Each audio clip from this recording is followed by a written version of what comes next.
And good evening, everyone. Welcome to the show. I'm Michael Kazilny, and it's tough times never last, but tough people do. Hope you're having a lovely night, and if you're going through some tough issues at home, I hope you're feeling much better soon. On tonight's show, I've got a very, very interesting lady. You might have heard about a very high-profile court case with a chap called John Xydias, who recently got 28 years prison for dating women, drugging them and then raping them. 28 years at the county court. On tonight's show, on the couch, we've got Josie, who was John Xydias' partner for about 10 years. Thank you so much for coming on, Josie. Pleased to meet you. Now, what an amazing story, and we've spoken about this quite a bit. But how did it all start? You went out with this with John for 10 years. Correct. 10 years, Josie, and I mean, there must have been love there because he seemed like a fun-loving chap. You know, I saw some of the photos in the magazines down the beach, down at Rosebud.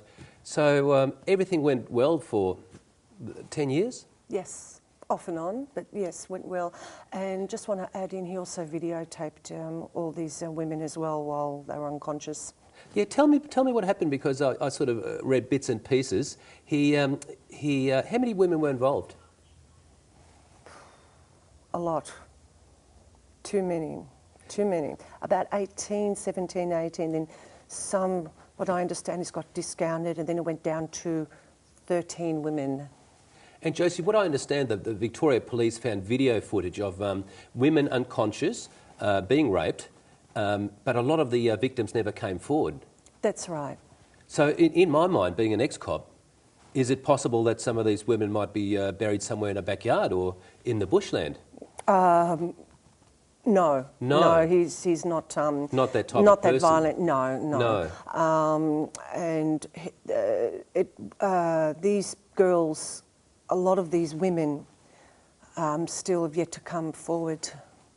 And I suppose they wouldn't, but it's a very unusual sort of a crime, isn't it? Because a lot of the time he might have met these ladies and they would have gone back with him because they liked him. Yes. Yeah. Let's just say the bees and the honey. The bees are drawn to the honey. Yes. Okay. He was the honey. These girls were the bees, unfortunately. So they were the bees. Very sad. Yes, and then I suppose he just tried to. I don't know much about this medication, but what do you give them? Like something in their drink, or? Oh, plenty. Oh, he did plenty. Rohypnol, which is a very common, mainly they were medically prescribed legal drugs, but also can be illegally set in the wrong hands for the wrong reasons. Rohypnol, temazepam, Mogadon, Xanax, Valium. Need I say more? And how did he get caught? He got caught because the evidence was on DVD, but it goes back much before that. He got caught from an irrelevant investigation. Right. And it all started off because of me. Because of you? I cracked open the case. Did you? Did you find some evidence, or was he acting strange? No. His evidence, as I said, was on the DVDs. I've got to be very careful what I'm saying here. It's to do with filming of a DVD disc. Yes. That I accidentally discovered on a separate investigation. Right. And then they that he ended up doing it. It was on there with a spy camera at a premises. I rather not mention about that, so I just respect for the certain parties involved of the premises of his place of work. And now, then, Josie, sorry, continue on. And then, I thought about it very carefully what to do with this thing because I wasn't sure if he did it or not. And in the end, I handed over to the police. Didn't say anything to him about it. I was told not to say nothing, of course, because it's a pending investigation. Sure. And then it was handed over to the next set of police, to CIU, and then they went to his place to do a search. Yes. And that's when they seen all these DVDs and video cassettes and other pornographic material. And there was a truckload of them, viewers. Many women involved, lots of videos, and and a lot of victims still haven't come forward, have they? That's right. And then they took all this media back to the police station, and they had a look, and they got the biggest shock out of their lives, the Victorian police. And that's when they said, we're dealing with a serial rapist. Serial rapist, and I think they interviewed Mum and Dad as well, and they said Johnny would never do anything like this. Yeah, sure. You know, so he had no prior convictions. Through the papers, the papers went to his parents, as I saw. Josie, how old's John? He's a year older than me. I just turned 45 2 days ago. Happy birthday, Josie. 3 days ago. And he's now at which prison? He's 46 now. He's 46? He's in Barwon prison. For how long? 28 years, but with 20 years with a minimum. He was arrested, bail refused, 2007. So I don't know how that works, prison system. I suppose I'll take 3 years off. So he'll be eligible for parole in about 17 years.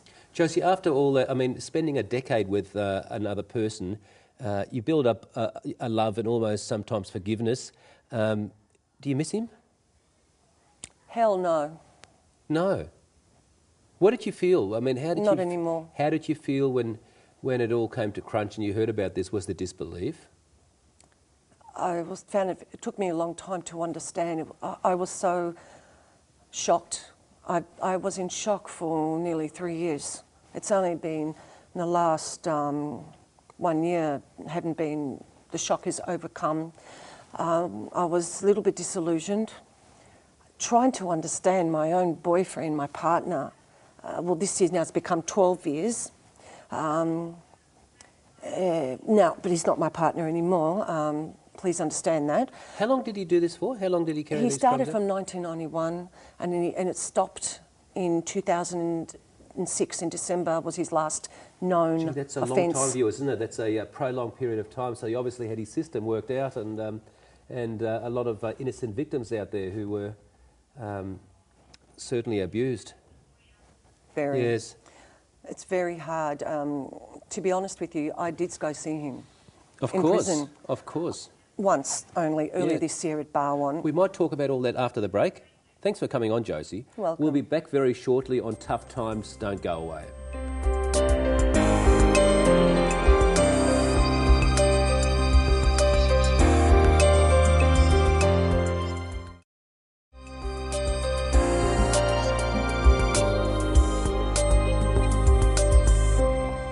Welcome back to the show. Tough times never last, but tough people do. What an amazing story. John Xydias got sentenced in July 2009, 28 years behind bars for date raping up to 14 girls, about 260 charges. And over a period of time, this man met ladies, drugged them and then raped them and took video footage. And we've got Josie on the couch, who was his partner for 10 years, and it must have been horrifying when you found out. But I can understand, Josie, why you went to the prison to see him. 10 years is a lot of water under the bridge. What did you talk about when you went to prison? Well, I went earlier this year. I only went once. I was only intended to go once. I had to go see him. So my apologies for anybody who's watching me. Please don't get mad at me. But please try and understand my position. Of course. I wanted to work him out. Yeah. And I went there to make him understand. I had a contact visit, and it was very daunting. I've never been in a prison before. When did you break up with him? On that date? No. Well, officially yes, but underneath, I couldn't have any contact with him, so he did not know if I was going to wait for him or be there or contact with him months later because it was being under investigation. He was so. It's very complicated. Many months off and on, and did hear from him in a bit, but didn't end up seeing him through contact. But this year, when I did go see him, I tried to make him understand. Look, John, what you've done. Tell me, for God's sake. I also try to soften him up, and I'll be honest with you. Do you understand? This is a Sicilian message. I'm from a Sicilian background. It's meant to say, I'll be nice to you, I'll be loving to you, that's me. But providing see if I can get a lot of truth out of you. Do you understand? So the thing is, the message I'm trying to say to him, keep your friends close, but your enemies even closer. Yes. Okay? And I asked him a question and I said, John, did you really drink spike those girls? And I asked him 3 times in 3 different ways. I spoke to him like as if I was a cop. Did you do it or not? Did you? Answer me and look at me straight in the eyes. And don't lie to me. And he looked at me straight in the eyes. He had the audacity to look at me straight in the eyes and say, no, I didn't do anything. I didn't drink spike them. He keeps still insisting, even after he was arrested through the newspaper and his lawyers and the courts and the police, oh, these girls, they were drugged out of their own accord. Josie, I mean, was he a good-looking man who easily picked up girls? Very. Was he a pickup artist? Stud. Very, very good-looking. He had the gift of the gab, did he? Physically, so the he would eyes, go to the face, the teeth. Would he go to a few 28s and over nightclubs? No, or, not into that scene. Where did he meet these through innocent a victims? telephone dating system. That's how I met him. Right, and when you heard about all this, And elsewhere did as you think well, this is we bullshit? met This is not my John? Or did you have a feeling he was a bit sleazy? Or should I ask you this? He likes to video camera. I know that through me. If you found out, and you knew he was a bit kinky in that. Yeah, but it's nothing wrong. If Personal you spice found things out up, he had sex but with, not between him and I in private. But I knew he liked to video camera. He liked to video. Did he? He did me personally, but that. You a little didn't mind embarrassing. No, because during a relationship, after so many years, in That's all right. privacy and trust, it's no big deal. No big deal. Look, he's Greek, I'm Sicilian. I mean, for God's sake. It doesn't matter. Whatever happens in the bedroom happens in the bedroom, exactly. Josie. What happens in Vegas stays in Vegas. And like to spice things up, just something a little bit different. I didn't mind, I trusted him. I was not drunk or drugged or anything. I'm not a drinker or anything. I was always sober. Sure. Just a few times I did years ago. That's how I knew, I believe, that side he actually videoed. I never saw the evidence, anything like that, on the DVDs, and I don't know these girls. I feel very, very sorry for them. Of course you did. I do. I was very confused. Yes. I'm mad at the same time still, don't get me wrong. No. On both sides, but at the end of the day, legally, technically, what he did is rape, okay? Of course. It doesn't matter what he says. He lied to my face in prison. Yes. He doesn't understand. And if you're watching right now, John, and I know you are watching this show, you've always liked watching this show. And I know that, and you know that for a fact. You must understand that you are a rapist, and it's about time you learn to be responsible for your own actions and realise what you've done, because you've drink spiked them. Yes, they say girls, let's say they were a little bit on the wacky tobacco or a little bit of alcohol, okay, to a point, fair enough. But at the end of the day, you took advantage of these girls. And when you realise what you've done wrong, then you can be rehabilitated. But I don't see that you're going to be rehabilitated. You are not trustworthy. Josie, if you found out he would have had a few affairs with 10 women behind your back, but there was no criminal offences involved, would you have forgiven him? No. Hell no. Are you the jealous type? Well, yes. Yeah. Well, that's just my personality. Maybe it's being Italian. And the victims, what would you say to them? I mean, you obviously haven't met any of the victims, but No, I don't know them. No. You would say, sorry, I feel for you. Me to the victims? Yeah, what would you say? You haven't thought about it. I have. I feel sorry for them because they were vulnerable, Yes. naive, their eyes shut, or half open and half shut. They were in a very vigilant position. They were very vulnerable, and he just took advantage of them. 2 wrongs don't make a right. Josie, let me get this straight. So he spikes the drinks. They're having a good time, obviously. They're not being forced. And then all of a sudden they're knocked out, yeah? Correct. Is it possible then that a lot of them couldn't even remember they were raped? A lot of them didn't know. Most of them did not know. I think, as I know through the police, a couple of them suspected, but none. And mostly at the end, very, very foggy. And the court case had very such. hard for them. The court case viewers had such was so high profile. Probably a few of the victims watched and thought, "Shit, that I think I met that man." But obviously, not too many people want to sort of air that stuff and go to the police, do they? So it's quite possible a lot of the victims just forgot about it. Or more likely so, afraid to come forward, knowing the repercussions and not knowing that they did not know that they were being videotaped. Yes. Until, unfortunately, can you imagine the shock these poor girls gone through watching videotape back? I don't want to bring up horrible memories for these girls. No. I feel it's a very sensitive subject, but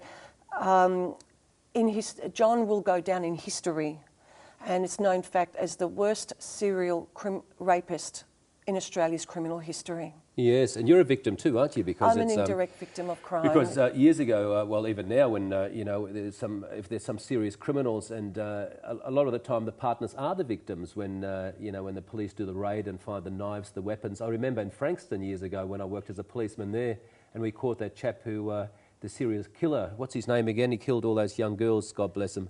But we certainly, his wife was in disbelief as well. We'll be back very shortly with Josie on the couch talking about the serial rapist, John Xydias.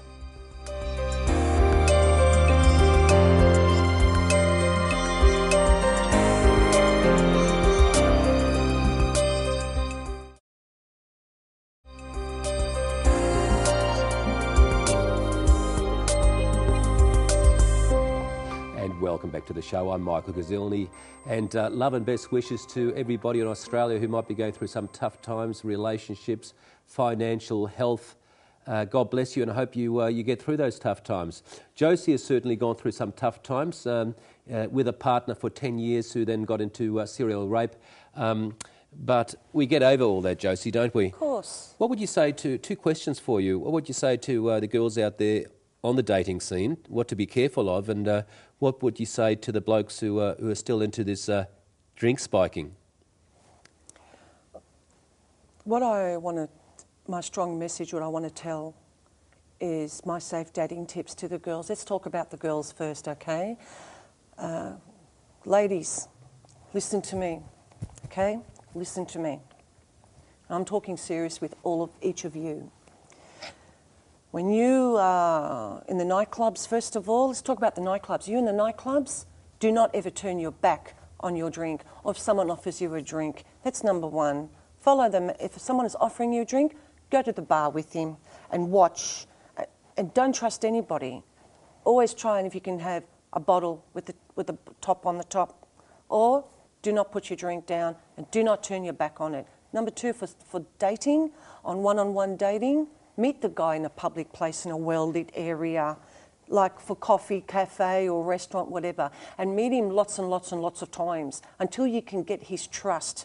But remember, not every guy is a rapist, but one out of, at least I suppose, roughly one out of every 100 guys, or even 50 guys, even 20 guys, he is a rapist, or he's a potential rapist, because men will take advantage. I'm not saying all guys are bad. Now, Josie, you hear this more and more, even with clients I represent for certain offences, even guys who say, I don't know what happened, Michael, but more so girls who come to court and say, my drink was spiked. The prosecutor gets up, the magistrate looks at it as funny. Everyone's starting to realise it does happen, but it's obviously very hard to prove. Do you think it happens a lot in Australia? A lot. A lot. It just hasn't been said in public. The thing is, another safe dating tip I want to tell to the girls, if you're on one-on-one with a guy, say in his house, I'm not saying, I don't want to be a dictator, I don't want to preach out to girls, don't overdrink or any other influences, like if you're going to end up taking drugs or anything like that. That's your business. But enter at your own risk. Do not lose all your head about you. I take that line from the poem If by Rudyard Kipling. Yes. Just be vigilant. Don't Don't turn your back on your drink if you're alone with a guy at his house or somewhere, because that's when you'll take advantage. Some good tips there. What about the blokes who are contemplating on doing this nonsense? What do you say to them? Now, I've got a very strong message for you guys. If you ever do anything like that to a girl, and you're contemplating, you could be thinking about it, say, oh, next week I'm going to know this Sheila or girl, whatever. You do.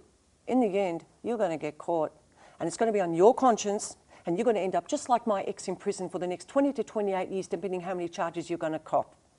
And if you have done anything like this, exactly, it's going to be on your conscience. It's going to play with you for the rest of your life, unless you come forward to the police, be honest, and say what you've done. To the girls out there, if this has happened to you or you suspect this has happened to you, and to please anybody, victims of John, and also his friend, the hot chocolate rapist, Harry Barkus, please, girls, be strong, be brave, be courageous. Don't hold back. The police, Victorian police, are fantastic. Josie, talk to me. I miss talking to you. Sorry. But very, very good message. Very, very powerful Looking messages. at the camera. But let me ask you a few more questions. And I'm getting a bit scared now. You're very powerful. But and even for young people, they've got to be careful, don't they? I mean, young blokes, like say 17, 18, 19, they go out, they have a few many drinks. Quite often they end up sleeping with a girl, and she might have had too much to drink. And if there's no consent, all of a sudden it ends up in rape. So, I mean, sexual intercourse, it's an exciting thing, but they've got to be careful, don't they? Technically, it's rape. Young Just people... don't overexert. No. Don't overexert. Just hold back for a little bit. I'm not saying not to have sexual relations or kissy-huggies and touchy-feely and all that. I'm not saying that to people not to do that. There's nothing wrong with passion. But be so careful, because I tell you what, that so many guys just want to take advantage of a girl and just... be treat her like a rag doll, and that's why John was called a rag doll rapist. Indeed. And I mean, this is pretty significant stuff, this court case and the crimes John went through. I mean... 265 roughly convictions, more or less. It's probably worthwhile making a book out of it. Is that happening down the track? Yes. Yes. I've got an author. Her name is Robin Bowles. She's one of the most famous Australian true crime writers in the country. Right, that's already been organised. And she has having a book coming out in roughly about in October, and it's going to be called For Better or For Worse. And there's going to be a very major, large chapter all about me and John, which I've helped her with and elsewhere. I'm not going to say what's in the chapter. I don't want to give it away. But please buy the book. It'll be very riveting information. It's certainly very riveting. Now, I say to everybody, we all go through tough times. It's part of life, going through those hits of life. But I say tough times never last, but tough people do. Now, are you getting through the tough time? Are you happy again? Very, very strong. Mentally, physically. Have you moved on? Oh, God, yeah. I moved on a long time ago. Touch and go, touch and go. Don't think I'll never forget it for the rest of my life, even if I get a new partner, because I'm looking forward to have a new boyfriend and settle down one day. But what's got me through this, the tough times, is this, Michael. I've got 12 tattoos, but I've got more tattoos. They look great. Thank you. This is the Madonna of Guadalupe. Wow. Includes, that's the roses there, that goes with the story, because I'm Catholic, like yourself. Yes. And there's the angel. I'm devoted to her, okay? It's some really nice artwork there. Is that fairly new? Just a few months. And I'm devoted to her, and I look down on her every single day. And when I feel a little bit soft or anything like that, I just start praying her. Also, what's also helped me too, I have loved it and appreciated it for many years since I was a little girl. I encourage any women to take up martial arts, any style you want, if it's even kung fu, whatever. Whatever. Or even if you can't do that long term, you don't want to get a black belt, even do a day seminar self-defense course, or just do self-defense course just for a few weeks. We can get Damien the Barbarian in to teach him. Of course. My friend there. What style does he do, Damien? Kyokushin. Oh, yes. Japanese. Yes. Like me. No, that's certainly a good idea. Josie, you're an amazing lady. I thank you so much for coming in. Thank you. You know, and we'll have you on again. You've got some good tips for young people and also older people, but we'll say good night. Thank you. And we'll say good night to our lovely viewers. Thank you very much for watching. And if you're going through a tough time, I hope you get better soon. You can call me or email me if you want to come on the show. But until next Wednesday night, God bless and see you next week. Good night.